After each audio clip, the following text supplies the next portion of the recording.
পিয়া জান্নাতুল কি ব্যারিস্টার সুমনের বউ? এই প্রশ্ন আমার না, কেন করলাম আর কার প্রশ্ন একটু পরেই বলবো। সেই সঙ্গে থাকছে আরে বাবা, এবার দেখি দীপজলের পিছনে লাগলো গাবতলীর স্থানীয়রা। জানানো হচ্ছে তাকে গ্রেপ্তারের দাবি, কিন্তু রিজনটা কি?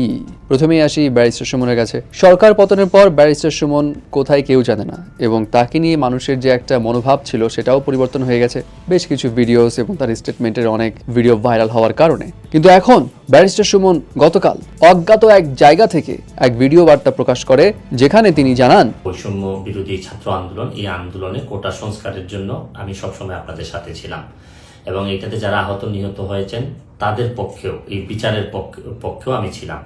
কিন্তু আমার ব্যর্থতা হচ্ছে কি, আমি আপনাদেরকে বুঝাইতে পারি নাই। ওকে, তাহলে তিনি আমাদেরকে বুঝাইতে পারেন না, এটা তার ব্যর্থতা বলে দিলেন, এবং তিনি শুরু থেকে পক্ষে ছিলেন সেটাও বললেন, খুব ভালো কথা। বাট তার এই ভিডিও দিয়ে খুব একটা লাভ হয়েছে এমনটা না।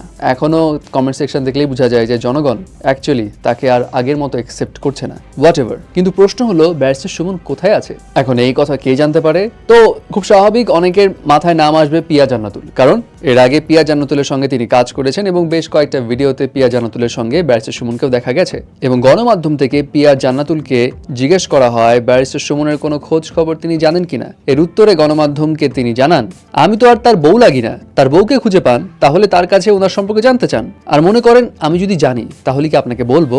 এতটুকু তো আপনার বোঝা উচিত। পিয়া জান্নাতুল এটাও বলেন, ভাই কিভাবে জানবো আমি? এই অবস্থায় সে যদি দেশে থাকে তাহলে কি আমাকে ফোন দিবে? কি করে ভাবলেন এমনটা? তার চেম্বারে অন্য যারা কাজ করেন বরং তাদের সঙ্গে যোগাযোগ করে দেখতে পারেন, কেননা ব্যারিস্টার সুমনের সঙ্গে মাত্র 1.5 বছর কাজ করেছি আমি। ঠিকই তো ভাই, পিয়া জান্নাতুলের কাছে জিজ্ঞেস করা ঠিক হয়নি, সে তো তার বউ লাগে না। আপনাদের তার বউকে যাই জিজ্ঞেস করা উচিত। Okay, let's move on to Dipjol.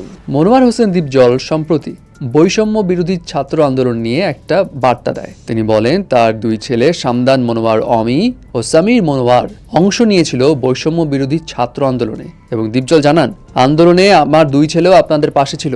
আমি বলেছি তোমরা যাও, কোনো অসুবিধা নাই, যদি মরণ থাকে থাকবে।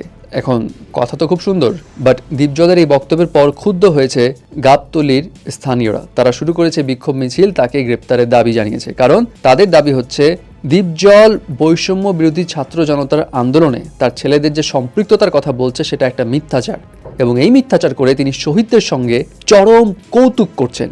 এবং স্থানীয়রা কেউ কেউ এটাও নাকি বলছেন, গণমাধ্যম থেকে যেটা সামনে এসছে, দীপজল আওয়ামী লীগের সুবিধাভোগী এবং এই কোটা বিরোধী আন্দোলনে ছাত্র জনতা হত্যা, অর্থ ও অস্ত্রের যোগানদাতা। এটা কিন্তু খুব বড় একটা অভিযোগ ভাই। এবং বলা হচ্ছে তার এই মিথ্যা বক্তব্যের কারণে গাবতলীবাসী বেশ ক্ষোভে ফুঁসে উঠেছে এবং তাকে গ্রেপ্তারের দাবি জানাচ্ছে। যদিও এই বিষয়ে দীপজলের এখন পর্যন্ত কোনো স্টেটমেন্ট আসেনি। Let's see.